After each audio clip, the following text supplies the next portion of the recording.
मदनी साहब, बेशक आप लोग सरकारी सहायता पर थूक दें, लेकिन जो ले चुके हैं, मतलब हज सब्सिडी, मुफ्त का राशन, अस्पताल और सैकड़ों तरह की रियायतें, और ले भी रहे हैं, तो पहले उसे हराम घोषित कर दीजिए। हज से सब्सिडी करने वालों को हाजी मत मानो।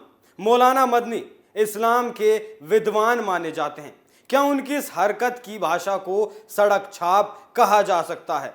हमें अपनी मस्जिदों और मदरसों के लिए सरकारी सहायता की ज़रूरत नहीं है, ये कहना है मौलाना मदनी का।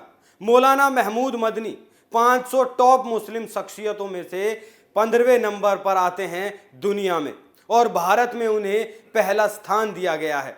पर्सन ऑफ द ईयर के सम्मान से नवाजा गया। क्या ऐसे आदमी को पर्सन ऑफ द ईयर के सम्मान से नवाजा जा सकता है? आज मैं आपको बताऊंगा उस जहर के बारे में जो मौलाना मदनी ने उगला है। मदरसों के सर्वे के बाद मौलाना मदनी इतना बौखलाया हुआ है कि पूछिए मत। जय श्री राम, मैं हूं आपके साथ अभिषेक पुंडीर और आप देखना शुरू कर चुके हैं कैपिटल टीवी का स्पेशल शो थर्ड आई। देवबंद का दारुल उलूम देश का सबसे बड़ा मदरसा है। यहाँ से तमाम फतवे जारी होते हैं देश के मुसलमानों के लिए, लेकिन इसके पास अपनी मान्यता को साबित करने के लिए कागजात नहीं है, जबकि इससे जुड़े 4500 मदरसे देश के अलग अलग हिस्सों में चल रहे हैं। पहले आपको बताता हूं मौलाना ने 2 महीने पहले क्या कहा था। देवबंद में जमीयत उलेमाए हिंद के सम्मेलन में मौलाना महमूद मदनी ने कहा कि जो हमें पाकिस्तान भेजना चाहते हैं वो खुद वहां चले जाएं। हमें पाकिस्तान भेजने की बात करने वाले अच्छी तरह से समझ लें कि हम कहीं नहीं जाने वाले, क्योंकि ये देश हमारा है और हम यहाँ के बाशिंदे हैं। अब सुनिए मौलाना ने अब क्या कहा। मौलाना के ट्विटर हैंडल से एक ट्वीट किया गया जिसमें लिखा गया है कि हमें अपनी मस्जिदों और मदरसों के लिए किसी सरकारी सहायता की और मदरसों को किसी तरह की मान्यता की ज़रूरत नहीं है। हमें भारत के संविधान के तहत धार्मिक शिक्षा के लिए मदरसे स्थापित करने का अधिकार दिया गया है। आज जब मदरसों पर ताला लगने की नौबत आई तो ये जिहादी पैदा करने वाले लोग संविधान की दुहाई देने लगे। अभी और सुनिए, मौलाना मदनी ने एक प्रेस कॉन्फ्रेंस कर खूब सारा जहर उगला, वो भी सुनिए।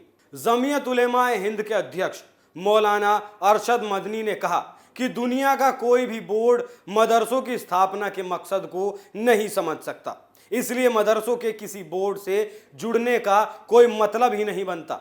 मदरसों को किसी भी सरकारी मदद की ज़रूरत नहीं है। दारुल उलूम देवबंद और उलेमा ने देश की आज़ादी में अहम भूमिका निभाई है। सम्मेलन में मदरसों को किसी भी बोर्ड से संबंध किए जाने का विरोध किया गया।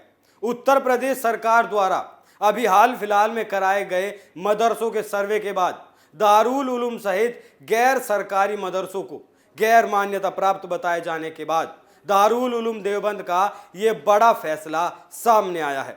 देश भर के 4500 मदरसा संचालकों के सम्मेलन को संबोधित करते हुए अरशद मदनी ने कहा कि दारुल उलूम सहित उलमा ने देश की आज़ादी में जो भूमिका निभाई है उसका उद्देश्य ही केवल देश की आज़ादी थी। मदरसों के लोगों ने ही आज़ादी में अहम भूमिका निभाई थी, लेकिन दुख की बात यह है कि आज मदरसों पर ही सवाल उठाए जा रहे हैं और मदरसे वालों को आतंकवाद से जोड़ने के प्रयास किए जा रहे हैं। मदनी ने आगे कहा कि मदरसों और जमीयत का राजनीति से रत्ती भर भी वास्ता नहीं है और हमने देश की आज़ादी के बाद खुद को अलग कर लिया था। मौलाना के इस बात पर गौर करना ज़रूरी है। मौलाना की इस बात से साफ हो जाता है कि ये लोग खुद को हिंदुस्तानी मानते ही नहीं, तो ऐसे लोगों के साथ क्या होना चाहिए, योगी बाबा को इस बारे में गहनता से विचार करने की ज़रूरत है। मौलाना ने आगे कहा कि आज दारुल उलूम के निर्माण कार्यों पर पाबंदी लगाई जा रही है, जबकि इससे पहले निर्माण की एक ईंट लगाने के लिए भी किसी की इजाज़त नहीं लेनी पड़ी। मदरसों में पढ़ाई का बोझ कौम उठा रही है और आगे भी उठाती रहेगी, और हम हिमालय से ज़्यादा मजबूती से खड़े रहेंगे। यहाँ मौलाना साहब की बात को थोड़ा सा रोकना चाहूँगा। अगर अपने दीन की तालीम देना आपको बोझ लग रहा है तो फिर देशवासियों को कितना बोझ लगता होगा। वो तो अपने खून पसीने के कमाए पैसे हैं जो आपके मदरसों को दिए जाते हैं। अगर बोझ ही मानते हैं तो बंद कर दीजिए इन मदरसों को, क्यों बोझ के तले दबे जा रहे हैं। अब आगे सुनिए। मौलाना का कहना है कि दारुल उलूम देश भर में मदरसों का सबसे बड़ा संगठन है और इससे 4,500 मदरसे जुड़े हैं, जिसमें से 2100 मदरसे अकेले उत्तर प्रदेश में हैं। 29 अक्टूबर को कुल हिंद राब्ता-ए मदारिस इस्लामिया की कार्यकारी कमेटी की बैठक दारुल उलूम देवबंद में हुई थी। सम्मेलन की अध्यक्षता करते हुए दारुल उलूम देवबंद के मोहतमीम मुफ्ती अबुल कासिम नोमानी ने कहा कि मदरसे तालीमी निज़ाम को पुराने पाठ्यक्रम के आधार पर ही रखें। यदि पाठ्यक्रम में तब्दीली हुई तो मदरसे अपने असली मकसद से भटक जाएंगे। मतलब इनके कहने का मतलब ये है कि ये जिहाद वाली राह से भटक जाएंगे। 136 साल पहले जब इस मदरसे की नींव पड़ी थी तब से ही इसका एजेंडा जिहाद का रहा है और ये बात इसके विकिपीडिया पर लिखी हुई है। अब आगे सुनिए। वो कहते हैं कि कुछ नासमझ लोग मदरसों के पाठ्यक्रम में बुनियादी तब्दीली और मॉडर्न शिक्षा की बात करते हैं।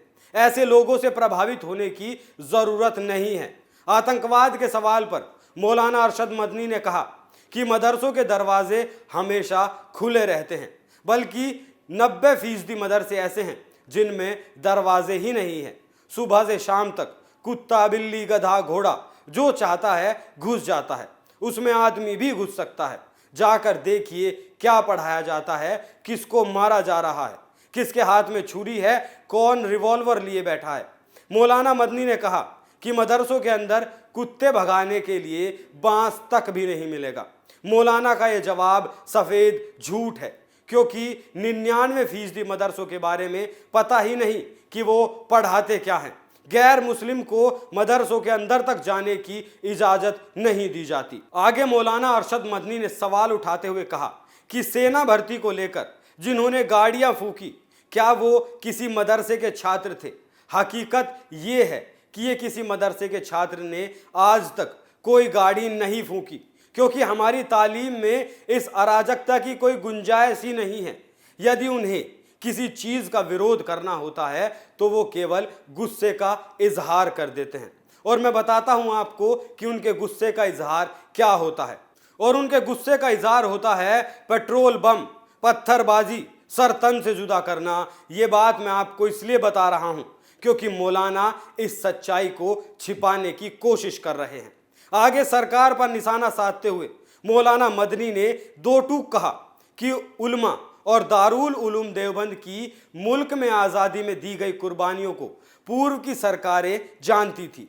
उसकी बुनियाद पर ही दारुल उलूम को राहत दी जाती थी, लेकिन अब वो सहूलियत नहीं मिल रही, जो अफसोस की बात है। उन्होंने ये भी कहा कि हम किसी सरकार से खुश या नाखुश नहीं होते, क्योंकि हम ज़मीन पर बैठकर पढ़ने और पढ़ाने वाले लोग हैं। हमें किसी की कुर्सी का कोई लालच या लेना देना नहीं है। मौलाना के जितने भी जवाब आपको सुनाए गए वो सब मदरसों पर लगने वाले तालों की बौखलाहट है और सारे झूठे हैं। मदनी ने जो पिछली सरकारों की तारीफ की है, मतलब कांग्रेस की, वो भी गौर करने वाली बात है। अपने इस जवाब में मौलाना ने खुद कबूल किया है कि पिछली सरकारें इनके तलवे चाटती थी और इस सरकार ने इनके देश विरोधी एजेंडों को बर्बाद कर दिया। जब से सरकार ने गैर मान्यता प्राप्त मदरसों की फंडिंग बंद की है, इनकी कमर टूट गई और अब ये अपनी दीनी तालीम को बोझ मानने लगे हैं। और पहले की सरकारों में ये लोग मलाई चाटते थे। एक बात और आपको बता दूं कि अभी तो सिर्फ जांच हुई है, लेकिन जब इस जांच के परिणाम सामने आएंगे तो ये लोग नाखूनों से ज़मीन खोदते नजर आएंगे।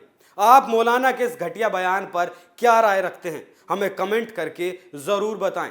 थर्ड आई में आज के लिए इतना ही। कल फिर मुलाकात होगी एक नए मुद्दे के साथ। तब तक देखते रहिए कैपिटल टीवी। नमस्कार।